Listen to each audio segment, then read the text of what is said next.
നമസ്കാരം. Raf talk പോഡ്കാസ്റ്റിൻ്റെ പുതിയൊരു എപ്പിസോഡിലേക്ക് ഏവർക്കും സ്വാഗതം. ഇപ്പോൾ വേൾഡ് കപ്പിൻ്റെ ഗ്രൂപ്പ് സ്റ്റേജ് മത്സരങ്ങൾ കഴിഞ്ഞു. നമ്മൾ റൗണ്ട് ഓഫ് 32 എത്തുന്നു. കഴിഞ്ഞ ദിവസം ഷിഹാബ് സാറ് പറഞ്ഞ പോലെ കൃത്യമായി അതുപോലെ തന്നെ സംഭവിച്ചിരിക്കുന്നു പോർച്ചുഗലിൻ്റെ മത്സരത്തിൽ. അതുപോലെ അർജൻറ്റീനയുടെ ഒരു മികച്ച വിജയവും കണ്ടിരിക്കുന്നു. നമുക്ക് ഈ രണ്ട് മത്സരങ്ങൾ പ്രധാനമായിട്ടൊന്ന് വിലയിരുത്താം. പിന്നെ റൗണ്ട് ഓഫ് 32 കുറിച്ച് മറ്റൊരു വീഡിയോയിൽ ഡിസ്കസ് ചെയ്യാം. അപ്പോൾ നമ്മോടൊപ്പം കളി വിശദമായിട്ട് വിലയിരുത്തുന്നതിന് വേണ്ടിയിട്ട് കളി നിരീക്ഷകൻ ഷിഹാബ് സാർ ഉണ്ട്. Welcome Shihab sir. Thank you. അപ്പം പോർച്ചുഗലിൻ്റെ കളിയാണല്ലോ ആദ്യം കഴിഞ്ഞത്. അതിൽ എന്താ സംഭവിച്ചത്? നിങ്ങൾ പറഞ്ഞ പോലെ തന്നെ പോർച്ചുഗൽ പ്രത്യേകിച്ചൊന്നും ചെയ്തില്ല. ഇന്നലെ ഗോൾ ചെയ്ത സമനില സാറ് ഞാൻ നിർബന്ധിച്ചുകൊണ്ടാണ് ഒരു ഗോൾ ചിലപ്പോൾ അടിച്ച് സമനിലാവെന്ന് പറഞ്ഞത്. ഗോൾ ചെയ്ത സമനിലയാണ് സംഭവിച്ചിട്ടുള്ളത്. എങ്ങനെ വിലയിരുത്തുന്നു പോർച്ചുഗലിൻ്റെ കളിയെക്കുറിച്ച്? ആദ്യം പറഞ്ഞ കാര്യമാണ് കൊളംബിയയുടെ കാര്യം. കൊളംബിയ എന്ന് പറയുന്നത് നല്ല രീതിയിൽ പെർഫോം ചെയ്തുകൊണ്ടിരിക്കുന്ന ടീമാണ്.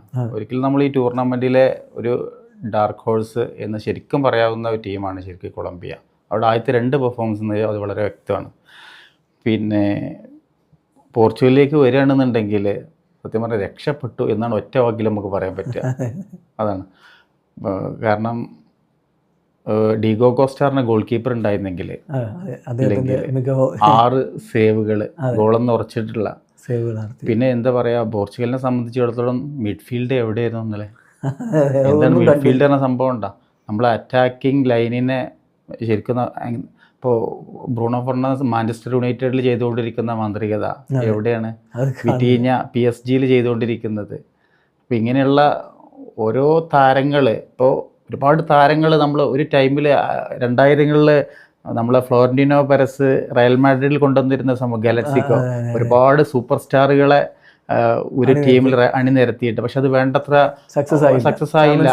ചാമ്പ്യൻസ് ലീഗ് ഒന്നും കിട്ടിയൊന്നുമില്ല എന്ന് പറഞ്ഞ പോലെ ഒരുപാട് താരങ്ങളുണ്ട്.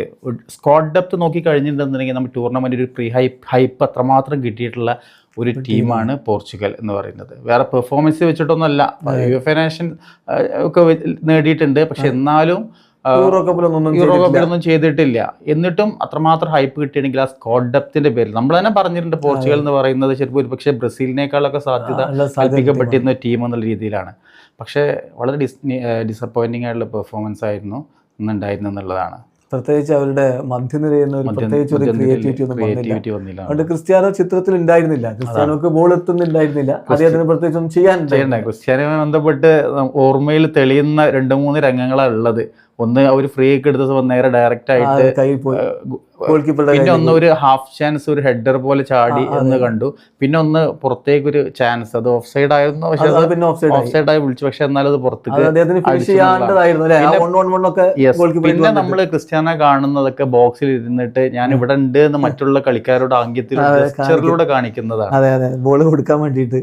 അതാണ് വളരെ അങ്ങനത്തെ ഒരു പത്തറ്റിക് ആയിട്ടുള്ള ഒരു കണ്ടീഷനായിരുന്നു ഗ്രൗണ്ടിൽ കണ്ടിരുന്നത്. തീർച്ചയായിട്ടും. ഇപ്പോൾ ഇതിലുള്ളൊരു പ്രധാനപ്പെട്ട വിഷയം എന്താണെന്ന് വെച്ചാൽ, മാധ്യമങ്ങൾ ഇന്ന് കളിക്ക് ശേഷം റോബർട്ടോ മാർട്ടിനസിനോട് ചോദിക്കുന്നുണ്ട്, ടീം മൊത്തത്തിലൊന്ന് ടയേർഡായിരുന്നല്ലോ, എന്നിട്ടും ക്രിസ്ത്യാനോയെ എന്തുകൊണ്ടാണ് നിങ്ങൾ 90 മിനിറ്റ് കളിപ്പിക്കുന്ന ആളെ പിൻവലിക്കാതിരുന്ന് ചോദിക്കുമ്പോൾ അപ്പോഴും കോച്ച് പറയുന്നത് എന്താ വെച്ചാൽ, ഞങ്ങൾ ഓരോ താരങ്ങളുടെയും ഡാറ്റ കൃത്യമായിട്ട് ലൈവായിട്ട് മോണിറ്റർ ചെയ്തുകൊണ്ടിരിക്കുകയാണ്. അപ്പോൾ അവരുടെ ഫിസിക്കലായിട്ടുള്ള കാര്യങ്ങൾ നോക്കുമ്പോൾ ക്രിസ്ത്യാനോയുടെ കണക്കുകളൊക്കെ വളരെ വെല്ലാണ്, അതുകൊണ്ട് അദ്ദേഹം കളി തുടരട്ടെ, നമ്മളതാണ് നോക്കുന്നത് എന്നാണ് പറഞ്ഞത്. അപ്പോൾ അതിലൊരു പ്രധാന പ്രശ്നം അതാ, കോച്ച് അദ്ദേഹത്തെ മാറ്റാൻ എന്താണെങ്കിലും തയ്യാറല്ല എന്ന തരത്തിൽ ഓരോ കളിക്കേശവും ഓരോ വാദങ്ങളുമായിട്ട് വരികയാണ്. അതാണ് എന്താണ് എനിക്കറിയില്ല എങ്ങനെ ഡിഫെൻഡ് ചെയ്തുകൊണ്ടിരിക്കുന്നത് എന്താണ് എന്നുള്ളത്. കാരണം 270 മിനിറ്റ് 270 ആഡ് ഓൺ ടൈമുകളും അടക്കം എന്ന് പറഞ്ഞിട്ടുണ്ടെങ്കിൽ 3 മുഴുവൻ സമയവും ഇവർ കളിച്ചു കഴിഞ്ഞു. ഈ കളിയിൽ 2 ഗോൾ 41 വയസ്സ് കഴിഞ്ഞു, 41 വയസ്സ് കഴിഞ്ഞു. അപ്പോൾ അങ്ങനെ ഒരാള് 3 മത്സരം കളിച്ച് 2 ഗോൾ അടിച്ച് ഏത് ടീമിനായിട്ടാണ്? ഡിഫൻസ്. റിയൽ ക്വാളിറ്റി ഉള്ള ഒരു ഡിഫൻസ് വന്നിട്ടുള്ളത് ഈ ഒരു മത്സരത്തിൽ കൊളംബിയാണ്. ഒന്നും പറയാൻ പറ്റില്ല, ചില സമയങ്ങളിലൊക്കെ ഒരു പൂർ ആയിട്ടുള്ള ഒരു വൾണറബിലിറ്റി കാണിക്കുകയും ചെയ്തിരുന്നു. ആ സമയത്താണ് പോർച്ചുഗൽ ആക്ച്വലി അവർ അറ്റാക്ക് ചെയ്തത്. പക്ഷെ എന്നിട്ട് ഈ ഒരു ടീമിനെതിരെ ആണെന്നത് ആക്ച്വലി എന്താ പറയുക, ഉസ്ബെക്കിസ്ഥാനെതിരെ മാത്രമാണ് 2 ഗോൾ അടിച്ചിട്ടുണ്ടായിരുന്നത്. ബാക്കിയുള്ള 2 ടീമുകൾക്ക് ഒന്നും ചെയ്യാൻ പറ്റില്ല എന്നുള്ളതാണ് ക്രിസ്ത്യാനെ സംബന്ധിച്ചിടത്തോളം. അതാണ് മാത്രമല്ല, ഇദ്ദേഹത്തിന്റെ പ്രായം കൂടി പരിഗണിക്കുമ്പോൾ ഈ 90 മിനിറ്റ് കളിപ്പിക്കണം എന്നുള്ള വാശി എന്തുകൊണ്ട്? മെസ്സിക്ക് വരെ, മെസ്സി എന്നായി ഗോളൊക്കെ അടിച്ചിട്ടും അദ്ദേഹത്തിന് 60 മിനിറ്റ് ഇന്ന് വിശ്രമം കൊടുക്കുക ചെയ്തത്. 30 മിനിറ്റ് മാത്രമേ കളിപ്പിച്ചിട്ടുള്ളൂ. ഹാലൻഡിന് വിശ്രമം കൊടുക്കുന്ന കൊടുക്കുന്നുണ്ട്. ഹാളണ്ട് എന്ന് പറഞ്ഞെങ്കിൽ അത്രയും വളരെ എന്താ പറയാ ഒരു മനുഷ്യൻ, എന്നിട്ട് അദ്ദേഹത്തിന് വിശ്രമം കൊടുത്തു. എന്താണ് ആ ടീം, എന്താണ് എനിക്കൊന്നും മനസ്സിലാവണില്ല. യങ് ആയിട്ടുള്ള നല്ല എന്താ പറയാ പുതിയ പുതിയ താരങ്ങളെ പരീക്ഷിക്കാനുള്ള ഒക്കെ അവസരങ്ങളൊക്കെ ഉണ്ടായിരുന്നു. അറ്റ്ലീസ്റ്റ് കാണുന്നുണ്ടെങ്കിൽ ചെറിയ ടീമിന് ഇപ്പൊ കൊളംബിയായിട്ട് പോട്ടെ, ഇതിന് മുമ്പുണ്ടായിരുന്ന ഒരു ആദ്യ മത്സരത്തിലൊക്കെ തുടക്കത്തിലൊക്കെ പരീക്ഷണങ്ങൾ നടത്തിയിരുന്നെങ്കിലൊക്കെ ഒരു പക്ഷെ എന്തെങ്കിലുമൊക്കെ ചെയ്യാൻ പറ്റും. ഒരു 60 മിനിറ്റിന് ശേഷം 70 മിനിറ്റിന് ശേഷം അദ്ദേഹത്തെ മാറ്റാമായിരുന്നു. പക്ഷെ അതിലേക്കൊന്നും കോച്ച് എന്തായാലും അതിനൊന്നും തയ്യാറല്ല എന്നുള്ളത് തന്നെയാണ് അദ്ദേഹത്തിന്റെ വാക്കുകളിൽ നിന്ന് മനസ്സിലാകുന്നത്. ഇനിയിപ്പോൾ എന്താണെന്ന് വെച്ചാൽ നോക്കൗട്ട്സിലേക്ക് കടക്കുമ്പോഴും ഇതേപോലെ ആയിരിക്കും കോച്ച് പോകാനാണ് മനസ്സിലാക്കേണ്ടത്. അപ്പോൾ എൻ്റെ ചോദ്യം, നോക്കൗട്ട് സ്റ്റേജിൽ ഇതുവരെ ക്രിസ്ത്യാനോ റൊണാൾഡോക്ക് ഒരു ഗോളില്ല. വേൾഡ് കപ്പിൽ അധികം വേൾഡ് കപ്പിൽ നോക്കൗട്ട് സ്റ്റേജിൽ ഗോൾ അടിച്ചിട്ടില്ല. ഈ വേൾഡ് കപ്പിൽ നോക്കൗട്ട് സ്റ്റേജ് ഗോൾ വരുമെന്ന് സാർ പ്രതീക്ഷിക്കുന്നുണ്ട്. അടുത്ത കളി ക്രൊയേഷ്യക്കെതിരെ റൗണ്ട് ഓഫ് 32 ക്രൊയേഷ്യയാണ്. ക്രൊയേഷ്യ എന്ന് പറയുന്നത് അവർ സ്വയം വെറുതെ അങ്ങോട്ട് കീഴടങ്ങുന്ന ടീമൊന്നല്ല. പരമാവധി കളിച്ചതിന് ശേഷമൊക്കെ കഴിഞ്ഞ ബ്രസീലിനെ തോൽപ്പിച്ചിട്ടുണ്ടായിരുന്നു. പിന്നെ വേൾഡ് കപ്പിൽ ഒരു മൂന്നാം സ്ഥാനത്ത് എത്തിയിട്ടുണ്ടായിരുന്നു. പക്ഷെ ഇത്തവണ വേൾഡ് കപ്പില് ഇംഗ്ലണ്ടിനായിട്ട് ആദ്യത്തെ കളിയിൽ ഒരു തോൽവി ഒരു അപ്രതീക്ഷിതമായിട്ടുള്ള തോൽവിയാണ്. പക്ഷെ ക്രൊയേഷ്യ എന്ന് പറയുന്നത് അങ്ങനെ കീഴടങ്ങുന്ന ടീമല്ല. നന്നായിട്ട് കളിച്ച് നന്നായിട്ട് പൊരുതി കളിക്കുന്ന ടീമാണ്. അപ്പോൾ അതുമാത്രമല്ല, വേൾഡ് റാങ്കിങ്ങിൽ 11ാം റാങ്കാണ് ഇപ്പോൾ ക്രൊയേഷ്യ ഉള്ളത്. അപ്പോൾ ഒരിക്കലും പോർച്ചുഗലിന് ഈസി ആകും. പോർച്ചുഗലിന് മാത്രമല്ല, ക്രിസ്ത്യാനോയെ സംബന്ധിച്ചിടത്തോളം ഗോൾ അടിക്കാനൊക്കെ ബുദ്ധിമുട്ട് തന്നെ ആയിരിക്കും. നോക്കൗട്ട് സ്റ്റേജിൽ ഇത്തവണയും ഗോളില്ലാതാവുമോ? ഇപ്പൊ ഇതേപോലെ തന്നെ എന്താ പറയാ, ക്രിസ്ത്യാനോയുടെ ഇപ്പൊ ഒരു റോൾ എന്ന് പറയുന്നത് പോച്ചറാണ്. അതായത് ഗോളടിക്കാൻ വേണ്ടി ഇപ്പോ ഇന്ന് നമ്മൾ കണ്ട് ബോക്സിൽ നിന്ന് പുറത്തിറങ്ങിയിട്ട് പാസ് ഇട്ട് കൊടുത്തിട്ട് മൈനസ് കൊടുത്തിട്ട് ബോക്സിലേക്ക് ഇട്ട് കൊടുക്കാൻ വേണ്ടിയിട്ട്, പക്ഷെ അങ്ങോട്ട് മൂപ്പർക്ക് എത്തണില്ല. അത് മിഡ്ഫീൽഡിന്റെ ഒരു പരാജയമാണ്. പക്ഷെ ഗോൾ അടിക്കുക എന്നുള്ള മൂപ്പർക്കുള്ള ആക്ച്വലി എന്താ പറയാ കിട്ടിയിട്ടുള്ള റോൾ എന്ന് പറയുന്നത് പോച്ചറാണ്. ബോൾ കിട്ടിയാണെങ്കിൽ ബോക്സിന്റെ ഉള്ളിൽ എന്ത് ചെയ്യുക, ഉള്ള റോൾ ചെയ്യുക എന്നുള്ളതാണ്. അത് മൂപ്പർക്ക് ചെയ്യാൻ പറ്റിയിട്ടില്ല എന്നുള്ളതാണ്. അപ്പോൾ എനിക്ക് തോന്നുന്നു ഇപ്പോൾ ക്രൊയേഷ്യക്കെതിരെ ഞാൻ പറയുന്നത്, ഇപ്പോൾ ക്രൊയേഷ്യക്കെതിരാണെന്നുണ്ടെങ്കിൽ കൂടി ഇപ്പോൾ ഒരു ഏർലി സ്റ്റേജിലൊക്കെ ഇപ്പോൾ നമ്മൾ ഫസ്റ്റ് ഹാഫിലൊക്കെ നല്ല രീതിയിൽ നിൽക്കുകയാണെന്നെങ്കിൽ ബോക്സിലൊക്കെ നിൽക്കുന്ന സമയത്ത് അതുപോലെ ബോൾ കിട്ടുകയാണെങ്കിൽ ഫിനിഷ് ചെയ്തുവിടാന്നില്ല എന്ന് പറയുന്നില്ല. പക്ഷെ ഞാൻ പറയുന്നത് ഇതാണ്, ഇപ്പോൾ മൂപ്പര് ഒരു 60 മിനിറ്റിനൊക്കെ ശേഷം എന്നൊക്കെ പറയുന്ന മൂപ്പരുടെ എനർജി ലെവലും അതേപോലെ തന്നെ ഒക്കെ ഡൗൺ ആകുന്നുണ്ട്. ആ ടൈമിൽ മൂപ്പരുടെ ഒരു മൂവ്മെൻ്റ് ഒക്കെ വളരെ പരിമിതപ്പെടുന്നുണ്ട്, അക്യുറസിയിൽ നഷ്ടം വരുന്നുണ്ട്, കുറവ് വരുന്നുണ്ട്, ഇങ്ങനെയൊക്കെയുള്ള പ്രശ്നങ്ങളുണ്ട്. അപ്പോൾ നമുക്ക് ഒരു ക്രൊയേഷ്യ പോലെ ടീമിലേക്ക് നമ്മൾ അത്ര പെട്ടെന്ന് ഒരുപക്ഷെ അവർ ഗോൾ അടിപ്പിക്കാൻ സമ്മതിക്കുന്നു തോന്നുന്നില്ല.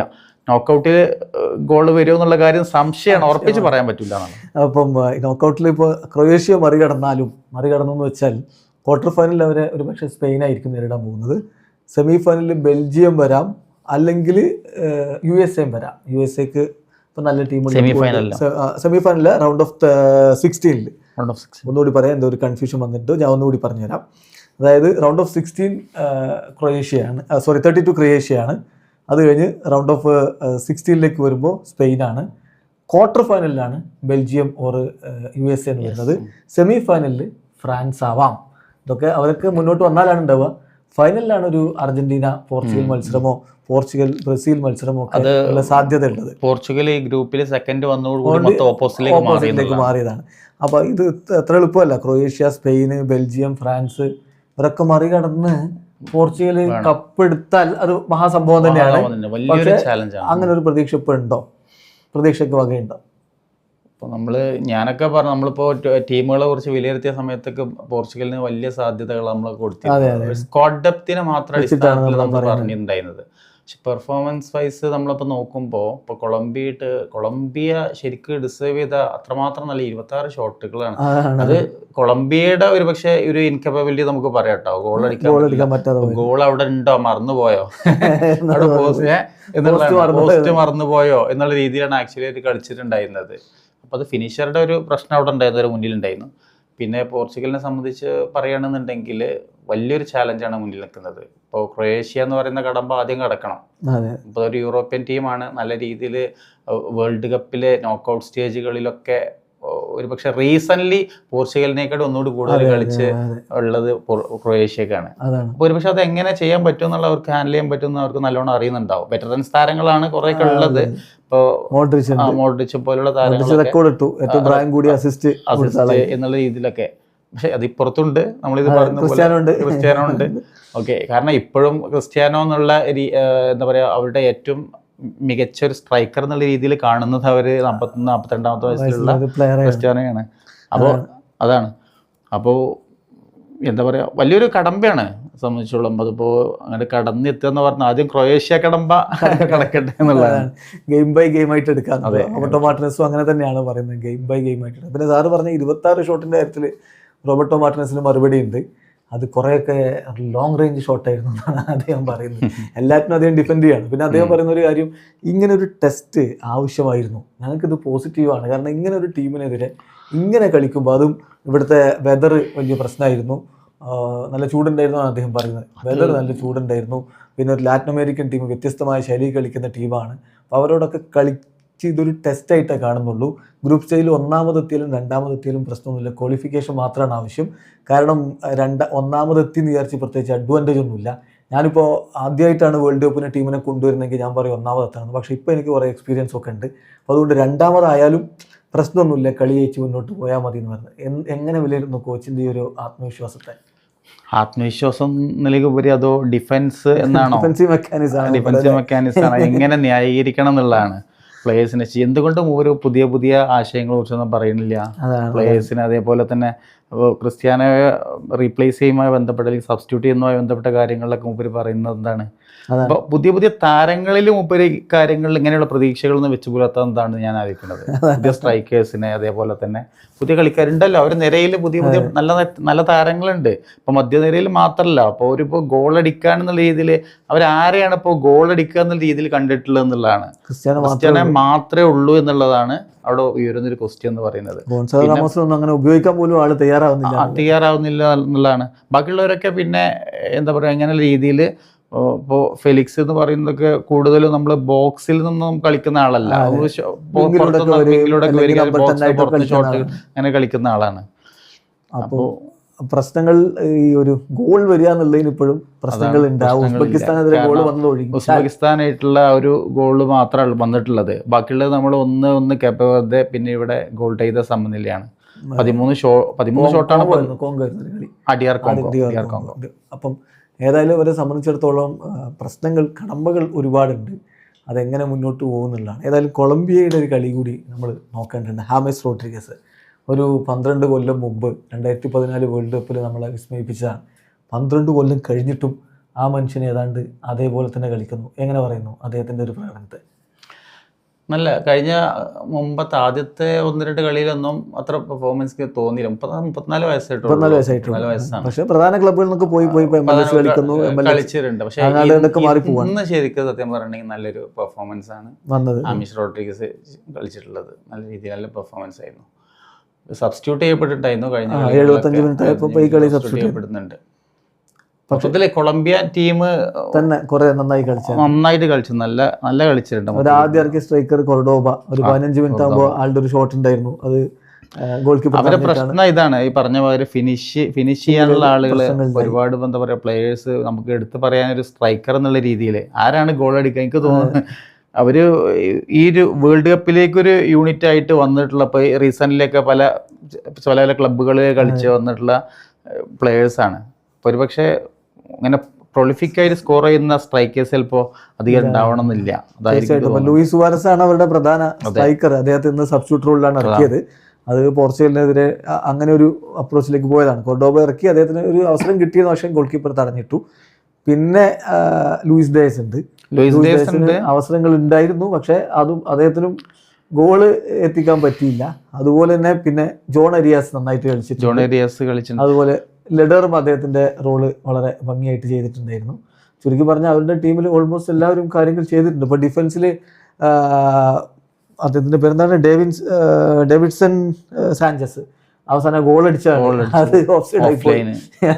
ടെക്നോളജി ഇത്രയും പ്രശ്നം ആകുന്നുണ്ടോ? ബൂട്ടാണോ വില്ലൻ വന്ന് ഒരു തള്ളവിരലിനാണ്, ഒരു പെരുവിരലിനാണ് ഗോൾ ഓഫ്സൈഡ് ആയി പോയതെന്ന് പറയുന്നു. ടെക്നോളജി വല്ലാതെ രസം കളയുന്നുണ്ടോ? നമ്മൾ കളിയുടെ ഫ്ലോ നഷ്ടപ്പെടുത്തുന്നുണ്ട്. അത് നമ്മൾ ഓവറൊക്കെ വന്ന സമയത്ത് തന്നെ പറഞ്ഞിട്ടുണ്ടായിരുന്നു. ഗോൾ ലൈൻ ടെക്നോളജി എന്ന് പറഞ്ഞ് പെട്ടെന്ന് കഴിയുന്നതാണ്, ഒരു പക്ഷേ ചെക്ക് ചെയ്യാവുന്ന സംഭവമാണ്. ഈ ഓവർ വന്നതിന് ശേഷം അതിൻ്റെ ഇടയിലുള്ള സമയങ്ങൾ കളിയുടെ നല്ലൊരു ഫ്ലോ നടക്കുന്നതിനിടയ്ക്ക് ഒരുപാട് സമയം അപഹരിക്കപ്പെടുന്നുണ്ട്. പിന്നെ ഇതേപോലെ തന്നെ പിന്നെ ഇപ്പോൾ ഇതിനിടയിൽ ഇപ്പോൾ ഒരു ഹൈഡ്രേഷൻ ബ്രേക്ക് വരുന്നത് അതേപോലെ തന്നെ ഈ ടെക്നോളജിയുമായി ബന്ധപ്പെട്ട് നമ്മൾ എന്താ പറയുക, ഇപ്പോൾ ടെക്നോളജിയുടെ പെർഫെക്ഷനിലേക്ക് പോയി കഴിഞ്ഞിട്ടുണ്ടെന്നുണ്ടെങ്കിൽ ഭയങ്കര ബുദ്ധിമുട്ടാണ്. രണ്ടിനും ഇടയിൽ വരുന്നത് വേണം ശരിക്കും നമ്മൾ ഇതിനൊരു. പിന്നെ അതേപോലെ തന്നെ ഇപ്പൊ റഫറി അമ്പയേഴ്സിനൊക്കെ ഒന്നുകൂടി ഒരു ഡിസ്ക്രിപ്ഷനും കൂടി ഇതിൽ ആ ഒരു ഡിസ്ക്രിമിനേഷൻ ഉണ്ടല്ലോ, അവരുടെ അതുകൂടി ഉപയോഗിക്കാൻ പറ്റുന്ന രീതിയിലൊക്കെ വരണം, എസ്പെഷ്യലി ഫുട്ബോൾ പോലുള്ള ഗെയിമിലൊക്കെ എന്നുള്ളതാണ്. ഓഫ് സൈഡിലൊക്കെ നമ്മൾ ഇത് ഇങ്ങനത്തെ രീതിയിലൊക്കെ ഗോളുകൾ ഇത്രമാത്രം ഗോളുകൾ.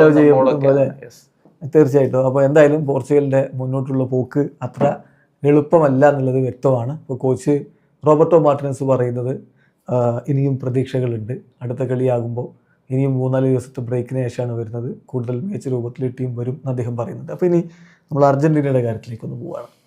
അർജൻറ്റീന തീർത്തും വ്യത്യസ്തമായിട്ടുള്ള ഒരു ടീം കൊണ്ടിറങ്ങി. മെസ്സിയെ പുറത്തിരുത്തിയിട്ടാണ് അവർ ഇറങ്ങിയത്.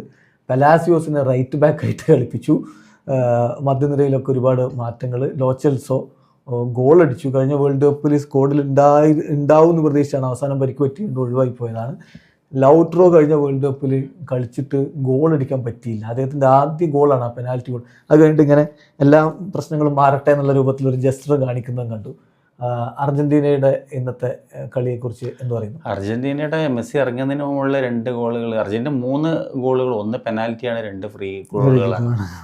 അപ്പോൾ ഒരു ഓപ്പൺ പ്ലേ ഗോള് കളിച്ച് ടീം ഗോള് എന്നുള്ള രീതിയിലൊന്നും വന്നിട്ടില്ല. പിന്നെ അർജന്റീനയുടെ കളി എനിക്ക് തോന്നിയത് ഒരു മെസ്സി ഇല്ലാത്ത ഫസ്റ്റ് ഹാഫ് ആയിരുന്നു സത്യം പറഞ്ഞിട്ടുണ്ടെങ്കിൽ. ഒരു ഓർഡിനറി അർജന്റീന പോലെയാണ് എനിക്ക് തോന്നിയത്.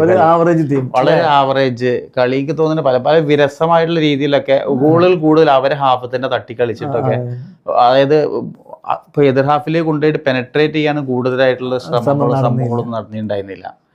മെസ്സി ഇല്ലാത്തൊരു സംഭവം, മെസ്സി ഇറങ്ങിയതിന് ശേഷമുള്ള ഒരു അർജന്റീന മെസ്സി തന്നെ ആയിരുന്നു എന്നുള്ളതാണ്. അതൊരു പക്ഷേ ഈ മിഡ്ഫീൽഡിൽ മെക്കലിസ്റ്ററും എൻസോ ഒന്നും ഫസ്റ്റ് ലെവലിൽ ഇല്ലാത്തതുകൊണ്ടുകൂടി ഡീപ്പോളൊന്നും ഇല്ലാത്തതുകൊണ്ടുകൂടി ചില മിന്നലാട്ടങ്ങളൊക്കെ ഉണ്ടായിരുന്നു ഇവരുടെ ഭാഗത്ത്, നമ്മുടെ സിമിയോണിന്റെ ഭാഗത്ത് ചില നീക്കങ്ങൾ ഉണ്ടായിരുന്നു. അതേപോലെ തന്നെ ഇങ്ങനെയുള്ള പ്ലേയേഴ്സിന്റെ ഒക്കെ നമ്മൾ അതേപോലെ നല്ല ഫ്രീ കിക്കാണ് നമ്മുടെ ഫ്രീ ഗോളാണ് അടിച്ചിട്ടുള്ളത്. നമ്മുടെ എന്താ പറയാ, മറ്റേ ലെഫ്റ്റ് ഫൂട്ടേഴ്സ് ലോസെൻസോ നല്ല പേര് അല്ലേ, നല്ല ഫ്രീ കിക്കാണ്, നല്ല ഷോട്ടാണ് മൂപ്പരൊക്കെ. എനിക്ക് തോന്നുന്നു അറ്റാക്കിംഗ് മിഡ്ഫീൽഡർ അല്ലേ മൂപ്പര്. മെസ്സി ടീമിൽ ഉണ്ടായിരുന്നത് കൊണ്ട് മെസ്സിയുടെ ലോഞ്ചവിറ്റി കാരണം മാത്രം ഒരു പക്ഷേ കരിയറിലൊന്നും വേണ്ടത് കൂടുതലായിട്ട് അവസരങ്ങളൊന്നും കിട്ടാത്ത ഒരാളായിരിക്കും. 30 വയസ്സുകാരനാണ്. അദ്ദേഹത്തിന് പരിക്കാണ് പ്രശ്നമായത്. പലപ്പോഴും പരിക്ക് ഒരു പ്രശ്നം വന്നിട്ട് കഴിഞ്ഞ വേൾഡ് കപ്പും പോയി. ഇപ്പോൾ ഈ വേൾഡ് കപ്പിലേക്ക് എത്തുന്ന സമയത്തും കുറേ പരിക്കുകളിലൂടെ കടന്നു വന്നിട്ടുള്ളതാണ്. അപ്പോൾ അതാണ് അവസരങ്ങൾ കുറഞ്ഞു എന്ന് പറയാനുള്ളത്. പക്ഷേ എപ്പോഴും സ്കലോനിക്ക് വളരെ പ്രിയപ്പെട്ട കളിക്കാരനാണ്. മെസ്സിക്കും ഇഷ്ടമാണ് തോന്നുന്നു. അതെ. നിക്കോബാസ് ഇപ്പം അത്ര ഇവർ ഈ ഹൈപ്പിനുള്ള കളിയൊക്കെ ഇന്ന് കളിച്ചോ? വന്നിട്ടില്ല. ഒന്നര ഏജ് കൂടുതലായിട്ടുള്ള മത്സര പരിചയങ്ങളൊന്നും ഇല്ല എന്നുള്ളത്. ആദ്യ മത്സരമല്ല, ഇന്റർനാഷണൽ തലത്തിൽ വേൾഡ് കപ്പിൽ ആദ്യ മത്സരമാണ്. ഒരു പക്ഷേ അതൊക്കെ ബാധിച്ചിട്ടുണ്ടാവാം. കൂടുതൽ ഇനിയിപ്പോൾ ഇമ്പ്രൂവ് ചെയ്യും. പക്ഷെ നമ്മൾ കളിയിൽ വലിയ വേണ്ടത് രീതിയിൽ അങ്ങനത്തെ ഒരു പ്രകടനമൊന്നും കാണാൻ പറ്റിയിട്ടില്ല. ഒരു പക്ഷേ ഇനി പുരോഗമിക്കുന്നതിന് കൂടുതൽ മത്സര പരിചയം വരുന്നിടത്ത് ഒരു പക്ഷെ നല്ല പെർഫോമൻസ് ഒക്കെ കാണാൻ പറ്റുമായിരിക്കാം. ക്ലബിൽ നന്നായി കളിക്കുന്നുണ്ട്. ഇപ്പം എന്തായാലും കോമോയിൽ തന്നെ നിൽക്കാൻ വേണ്ടി തീരുമാനിച്ചിട്ടുണ്ട്. അപ്പോൾ അത് അദ്ദേഹത്തിൻ്റെ ഡെവലപ്മെൻറ്റിനെ സഹായിക്കും എന്ന് വിചാരിക്കാം. പിന്നെ പ്രധാനമായിട്ടും മെസ്സിയുടെ ഒരു ഇൻഫ്ലുവൻസ് രണ്ടാം പകുതിയിൽ വരുമ്പോൾ അദ്ദേഹം ഒരു 60 മിനിറ്റിന് ശേഷം വന്നതിന് ശേഷം കളിയാകെ മാറ്റിമറിച്ച് നമ്മൾ കണ്ടല്ലോ. സോ മെസ്സി മാത്രമാണോ ഇപ്പോൾ അർജന്റീനയുടെ ഒരു ട്രംപ് കാർഡ്? എന്താ പറയാ, മെസ്സിയെ ഞാനിപ്പോൾ എന്താണ് പറയാന്നുള്ളതാണ്. അതൊരു യുണീക്കാണ്. കാരണം എന്താ പറയുക, അത് മറ്റേറെ സീൻ കമ്പയറബിൾ ആണ്. നമുക്ക് വേറെ പ്ലെയറിനെ കമ്പയർ ചെയ്യാൻ പറ്റില്ല. അപ്പോൾ നമ്മളിപ്പോൾ ഗോഡ്സ് എന്നുള്ള രീതിയിൽ ഇപ്പോൾ വേറെ ആളുകളൊക്കെ പറയുന്നുണ്ടെങ്കിൽ കൂടി മെസ്സി എന്ന് പറയുന്നത് യുണീക്കാണ് എന്നുള്ളതാണ്. ഒന്നുകൊണ്ട് ആക്ച്വലി എന്താ പറയുക, മെസ്സിയുടെ ഒരു കേളീശലി ഞാൻ പറഞ്ഞിട്ടുണ്ടായല്ലോ. അപ്പോൾ ഒന്നുകൂടി വളരെ എഫേർട്ട്ലെസ് ആയിട്ടുള്ളതാണ് ഗെയിമും. അതേപോലെ തന്നെ ഗോളിൽ അടിക്കുകയാണെങ്കിലും പവറിനെ മാത്രം ഡിപ്പെൻഡ് ചെയ്തിട്ടല്ല ആശ്രയിച്ച്. നമുക്ക് കണ്ടാലറിയാം, കളിയാണെന്നുണ്ടെങ്കിലും ഗോളുകളാണെന്നുണ്ടെങ്കിലും ഒക്കെ കറക്റ്റ് പ്ലേസ്മെന്റ് ആണ്, വ്യക്തമായിട്ടുള്ള ഫ്രീ കാണുന്നുണ്ടെങ്കിൽ പവറിനെ മാത്രം ആശ്രയിച്ചിട്ടല്ല. പവറിനെ മാത്രം ആശ്രയിച്ചിട്ടാണെന്നുണ്ടെങ്കിൽ ഇപ്പോൾ ഒരു പെർട്ടിക്കുലർ ഏജ് വരുമ്പോൾ സ്വാഭാവികമായിട്ട് അതിൽ ഡിക്ലൈൻ വരും, ആ ക്വാളിറ്റിയിൽ മാറ്റം വരും. പവറിനെ എക്സാമ്പിൾ മാത്രമായിട്ട് പറയുകയാണ്. ഇപ്പോൾ ക്രിസ്ത്യാനോ നമുക്ക് പേരാണ് പവറിനെ ആശ്രയിച്ചിട്ടാണ് ഇപ്പോൾ ടൈമിൽ മുപ്പയുടെ പ്രൈമിൽ നിന്നായിരുന്ന സമയത്തൊക്കെ ഷോട്ടൊക്കെ ആണെങ്കിൽ എക്സ്ട്രാ ഓർഡിനറി ഷോട്ടുകളൊക്കെ ഉണ്ടായിരുന്നു, ലോങ് റേഞ്ചുകൾ, പവർഫുൾ ഹെഡേഴ്സ്, അക്രോബാറ്റിക് ആയിട്ടുള്ള ഷോട്ടുകൾ ഒക്കെ ഉണ്ടായിരുന്നു, അങ്ങനത്തെ രീതിയിലൊക്കെ ഉണ്ടായിരുന്നു. പക്ഷേ ഇപ്പോൾ എത്തിയിടത്തോളം ക്രിസ്ത്യാനോയെ സംബന്ധിച്ചിടത്തോളം ആ റിഫ്ലക്സ് അല്ലെങ്കിൽ ആ ഒരു ഫ്ലെക്സിബിലിറ്റി ഇല്ല. പിന്നെ അതേപോലെ ഫ്രീ കിക്കിന്റെ കേസിലെ ഡിക്ലൈൻ വന്നിട്ടുള്ളതാണ്. കാരണം കൂടുതലായിട്ടും പവറിനെ ആശ്രയിച്ചിട്ടായിരുന്നു. അപ്പൊ ആ രീതിയിൽ പവറിനെ ആശ്രയിക്കുമ്പോൾ ആ ഒരു പവർ ആക്ച്വലി ഫ്രീ കിക്കിൽ നമുക്ക് കിട്ടണില്ല. എപ്പോഴെങ്കിലൊക്കെ ഏതെങ്കിലും ടൈമിലൊക്കെ ഒരു ഗോളായെങ്കിലായി എന്നുള്ളതാണ്. പക്ഷെ മെസ്സിയുടേത് പ്ലേസ്മെന്റ് ആണ്, ഗോളുകളൊക്കെ പ്ലേസ്മെന്റ് ആണ്, കറക്റ്റ് ആയിട്ട് നമ്മൾ ആ ടാർഗറ്റിൽ ഹിറ്റ് ചെയ്യുന്ന രീതിയിലുള്ള പ്ലേസ്മെന്റ് ആണ്. അപ്പൊ അതാണ് മെസ്സിയെ ഒരു യുണീക്ക് ആക്കുന്നത്. അപ്പോൾ യാതൊരു സംശയമില്ല. അപ്പൊ ഈ ഒരു 39 വയസ്സ് കഴിഞ്ഞപ്പോൾ, അല്ലെ 39 വയസ്സ് കഴിഞ്ഞിട്ട് ബർത്ത്ഡേ കഴിഞ്ഞു, ഈ ടൈമിലും അർജന്റീനയെ ആക്ച്വലി എന്താ പറയാ, അർജന്റീന എന്ന് പറഞ്ഞിട്ടുണ്ടെങ്കിൽ ലയണൽ മെസ്സി തന്നെയാണ്. അത് ഒരിക്കലും നമ്മൾ ഈ വേൾഡ് കപ്പിൽ മെസ്സി ഇങ്ങനത്തെ ഒരു സാന്നിധ്യം ഉണ്ടാവുമെന്ന് കരുതിയിട്ടില്ല. കാരണം ഈ ഒരു 3 കളിയിലായിട്ട് 6 ഗോൾ അടിച്ചു കഴിഞ്ഞു. ഓരോ കളിയിലും ഇതുപോലെ മെസ്സി ലോകകപ്പിൽ പെർഫോം ചെയ്തിട്ടില്ല ആ ഗ്രൗണ്ടുകളിൽ നിന്നുള്ളതാണ്. ആദ്യകാലത്തൊന്നും ഒരു 1-2 വേൾഡ് കപ്പുകളായിട്ട് പ്രായം കൂടുന്തോറും വീര്യം കൂടുന്നതാണ്. മെസ്സി തന്നെയാണ് അർജന്റീനയുടെ ഏറ്റവും വലിയ ബലം, അവരുടെ പ്രതീക്ഷ എന്നൊക്കെ തെളിയിച്ചൊരു കളിയാണ്. കാരണം മെസ്സി ഇല്ലാത്ത സമയത്ത് അർജന്റീനയുടെ കളി സാറ് പറഞ്ഞ പോലെ ഓർഡിനറി ലെവലിലോ അല്ലെങ്കിൽ ഒരു ആവറേജ് ലെവലിലോ ഉള്ള പെർഫോമൻസ് മാത്രമായിരുന്നു. പക്ഷെ മെസ്സി കൂടി വരുമ്പോൾ കളി മാറുന്നു എന്നുള്ളതാണ്. പക്ഷെ അവർ ഉപയോഗപ്പെടുത്തായിരുന്നു കേട്ടോ. അവർ അവസരം നല്ല രീതി ഭയങ്കര നല്ല ഇന്റൻസിറ്റിയോട് കൂടിയിട്ട് അവർക്കൊക്കെ ഒന്ന് പ്രൂവ് ചെയ്യാനുള്ള രീതിയിൽ അതിനെ കാണാമായിരുന്നു. നല്ല രീതിയിൽ ഒന്നും കണ്ടില്ല എന്നുള്ളതാണ്, കളിയിൽ കണ്ടില്ല. സത്യം പറയണമെങ്കിൽ അൽവിസ് ഉണ്ടായിരുന്നു എന്നുള്ള പോലെ സംശയിച്ചു എന്നുള്ളതാണ്. ജോർദാന്റെ ഒരു ആറ്റിറ്റ്യൂഡ് എങ്ങനെയായിരുന്നു? അവർ വല്ലാതെ ഡിഫെൻഡ് ചെയ്ത് നിൽക്കാനൊന്നും ഉണ്ടായിരുന്നില്ല. അവർ ആ ഗോളൊക്കെ വന്നതൊക്കെ മനോഹരമായി നിൽക്കല്ലേ.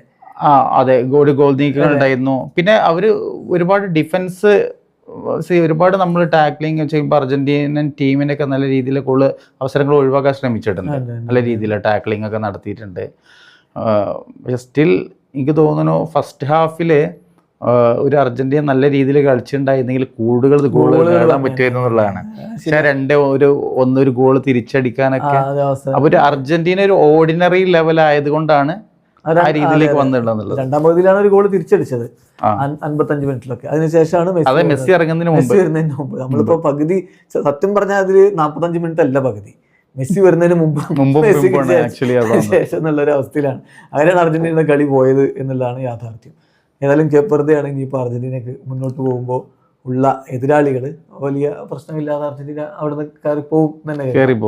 അപ്പോൾ എന്തായാലും അർജന്റീനക്ക് കുറച്ചുകൂടി ഇപ്പം കളിച്ച 3 കളികളും വിജയിച്ചിട്ടാണ് അർജന്റീന. കേപ്പ് വെർദെ വന്നിട്ട് രസകരമായിട്ട് പോർച്ചുഗലുമായി ബന്ധപ്പെട്ട ഒരു ഹിസ്റ്ററി ഉണ്ട്. ഫുട്ബോള് അവര് ഫ്രണ്ട്ലി മാച്ചുകൾ കളിച്ചിരുന്നു. 3 മത്സരം കളിച്ചതിൽ ഒരു വിജയമുണ്ട് പോർച്ചുഗലിനായിട്ട്. അതറിയോ? 2015 2 ഗോളിന് കേപ്പ് വെർദെ ജയിച്ചിട്ടുണ്ട് എന്നുള്ളതാണ്. ഇവരൊക്കെ ഈ പോർച്ചുഗലിന്റെ ആധിപത്യത്തിൽ ഉണ്ടായിരുന്ന 2015 ഓക്കെ, ഒരു 10-11 കൊല്ലം മുമ്പത്താണ്. ഏതായാലും അർജന്റീനയെ സംബന്ധിച്ചിടത്തോളം കേപ്പ് വെർദെ വലിയ എതിരാളികളാവില്ല എന്ന് കരുതാം. പോർച്ചുഗലിന് ക്രൊയേഷ്യയാണ് എതിരാളികൾ. സംഗതി കുറച്ച് ടഫായിരിക്കുന്നു വിചാരിക്കുന്നു. എന്തായാലും ഈ ചർച്ച ഇവിടെ നിർത്തുകയാണ്. റൗണ്ട് ഓഫ് 32 ചർച്ചയായിട്ട് നമുക്ക് വീണ്ടും കാണാം.